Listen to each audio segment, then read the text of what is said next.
இந்தோனேசியாவில் அமைதியான முறையில் இஸ்லாம் பரவியது என்று முஸ்லிம் உலமாக்கள் அடிக்கடி பெருமை பேசுகிறார்கள். ஆனால் இஸ்லாம் பொய் இல்லாம செத்துவிடும் என்ற தாரக மந்திரத்தை நினைவில் கொள்ளுங்கள்.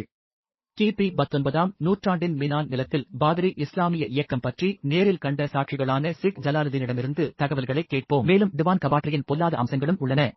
அவர்கள் பல்வேறு எரிப்புகளை செய்தனர். கதங்கின் அனைத்து வீடுகளையும் அவர்கள் எரித்தனர். காரணமே இல்லாமல் கொலை செய்தார்கள்.